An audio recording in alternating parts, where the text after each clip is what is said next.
तो चलिए आज हम एक ऐसे विषय का डिकोड करते हैं जो भारत की सड़कों का सबसे बड़ा फिनोमिनन बन चुका है। हम बात कर रहे हैं उत्तर प्रदेश के उस छोटे से भौकालपुर की, जहां एक लोहे और इंजन की मशीन सिर्फ गाड़ी नहीं बल्कि चलता फिरता भौकाल और रुतबे का प्रतीक बन गई है। बिना किसी देरी के इस दिलचस्प विश्लेषण में सीधे गोता लगाते हैं। अब जरा इस सीन की कल्पना कीजिए। भौकालपुर नाम का एक शांत सा कस्बा है। सड़कों पर वही पुरानी मोटरसाइकिलें और एक दो पुरानी बुलेरो चल रही हैं, सब कुछ बिल्कुल नॉर्मल है। और तभी अचानक दूर से धूल उड़ाती हुई एक काली चमचमाती टोयोटा फॉर्च्यूनर आती है। उसकी भारी भरकम ऊंचाई, वो एकदम जेड ब्लैक शीशे जिनके आर पार कुछ नहीं दिखता, और वो कानों को सुन कर देने वाला तेज हॉर्न।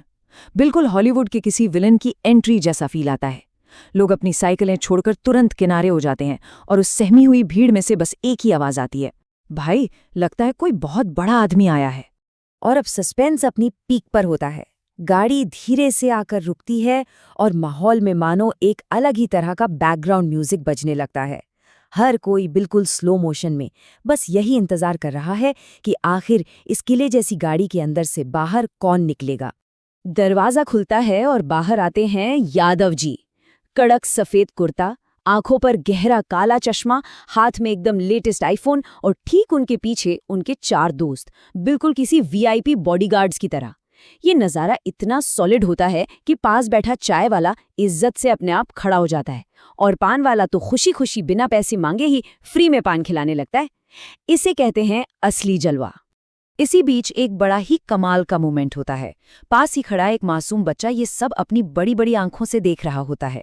वो अपने पिता से पूछता है, पापा ये जो आदमी उतरा है ये कोई सीएम है क्या? और पिता का जवाब सुनिए। वो कहते हैं, नहीं बेटा, ये उससे भी ऊपर है, ये फॉर्च्यूनर वाला है। जरा सोचिए, एक गाड़ी कैसे किसी राजनीतिक पद से भी बड़ा रुतबा बना सकती है। यही तो है हमारे आज के इस डिकोड का असली सस्पेंस। तो सवाल ये उठता है कि आखिर इस गाड़ी में ऐसा क्या है जो सड़कों पर इसका इतना दबदबा है। चलिए इस पावर को डिकोड करते हैं। इसके पीछे 3 सबसे बड़े कारण हैं। पहला है इसका रोड प्रेजेंस। जब ये गाड़ी सड़क पर चलती है ना, तो छोटी गाड़ियां और बाइक्स तो अपने आप रास्ता छोड़ देती हैं। एक ऑटो वाले ने तो यहां तक कहा कि भाई साहब ये गाड़ी नहीं, चलता फिरता खौफ है। दूसरा कारण है इसकी ऊंचाई। जो लोग इसके अंदर बैठते हैं, जैसे मान लीजिए पप्पू, उन्हें लगता है कि बाहर चलने वाले लोग तो चींटियों जितने छोटे हैं। ऊपर बैठकर पूरा शहर अपना अपना सा लगने लगता है। और तीसरा है शादी का भौकाल। आजकल दूल्हे पारंपरिक घोड़ी पर नहीं बैठते, उन्हें फॉर्च्यूनर की सनरूफ से बाहर निकलकर डीजे के गाने पर हाथ हिलाते हुए एंट्री चाहिए होती है। और इसका मैकेनिकल पावर भी कुछ कम नहीं है। एक बार की बात है, गांव में भयंकर बारिश हुई और पूरी सड़क कीचड़ बन गई। स्विफ्ट, वैगनआर और ऑटो जैसी गाड़ियां बुरी तरह फंस गईं। तभी धड़ाम की आवाज के साथ ये काली एसयूवी आती है और बिना 1 सेकंड रुके उस कीचड़ को ऐसे चीरती हुई निकल जाती है जैसे वहां पक्की सड़क हो। लोग बस देखते रह गए और भीड़ में से आवाज आई, भाई ये गाड़ी डीजल नहीं, शेर का खून पीती है। अब सिर्फ आम लोग ही नहीं बल्कि सिस्टम और पुलिस के बीच भी इस गाड़ी की एक अलग ही इमेज है। सड़कों पर इस गाड़ी को एक अनकही सी इम्यूनिटी मिली हुई है। ट्रैफिक पुलिस भी इन्हें रोकने से पहले 10 बार सोचती है। क्यों? क्योंकि उन्हें लगता है कि इतने काले शीशे वाली गाड़ी के अंदर पक्का कोई ताकतवर नेता या कोई करोड़पति बिल्डर ही बैठा होगा। एक बहुत ही मजेदार किस्सा है। एक बार एक नए ट्रैफिक पुलिस वाले ने हिम्मत करके फॉर्च्यूनर रोक ली। जैसे ही गाड़ी का शीशा नीचे हुआ और अंदर यादव जी दिखे, उस पुलिस वाले का एटीट्यूड तुरंत बदल गया। उसने एकदम कड़क सलाम ठोकते हुए कहा, जाइए सर, देश आपको सलाम करता है। ये है इसका असली पावर। खैर, ये जो भौकाल है ये सिर्फ सड़कों तक ही सीमित नहीं रहा। देखते ही देखते इस स्टेटस सिंबल ने गांव में एक अलग ही लेवल की पागलपंती का रूप ले लिया। इस गाड़ी से जुड़ने के लिए लोग किस हद तक जा सकते हैं, इसका अंदाजा लगाना भी मुश्किल है। गांव के कुछ लोग तो इतने दीवाने हो गए कि उन्होंने अपने बच्चों का नाम ही फॉर्च्यूनर यादव रख दिया। और एक किसान भाई का क्रेज तो नेक्स्ट लेवल था। उन्होंने अपनी भैंस का नाम ही फॉर्च्यूनर रख दिया। सोचिए, गांव में एक भैंस घूम रही है जिसका नाम फॉर्च्यूनर है। फिर आते हैं पप्पू जैसे लोग, जिन्होंने भौकाल के चक्कर में अपनी पुरानी बोलेरो पे एक बड़ा सा फॉर्च्यूनर लुक का स्टिकर चिपका लिया। रात में तो वो ठीक लग रही थी, लेकिन अगली सुबह जब स्टिकर झड़कर गिर गया तो पूरे गांव में उनका मजाक बन गया।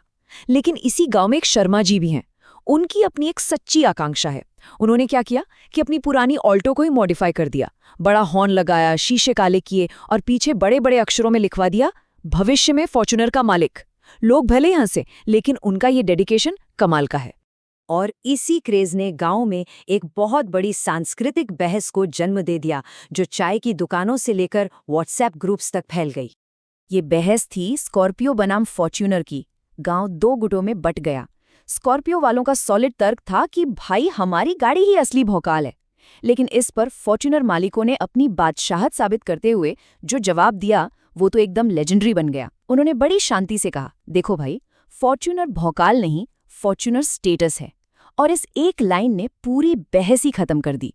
सब समझ गए कि हैसियत के मामले में ये गाड़ी सबसे ऊपर है। लेकिन अब देखिए, इस सारे हंसी मजाक, पागलपंती और भौकाल से थोड़ा हटकर अगर हम सोचें तो इसके पीछे एक बहुत ही गहरा और इमोशनल सच भी छिपा है। जब यादव जी से गहराई से पूछा गया कि आखिर लोग इस लोहे के मशीन से इतना प्यार क्यों करते हैं, तो उन्होंने मुस्कुराते हुए जो जवाब दिया वो सीधा दिल पर लगता है। उन्होंने कहा, क्योंकि ये सिर्फ एक गाड़ी नहीं है, ये मेहनत का सपना है। और ये बात बिल्कुल 100% सच है।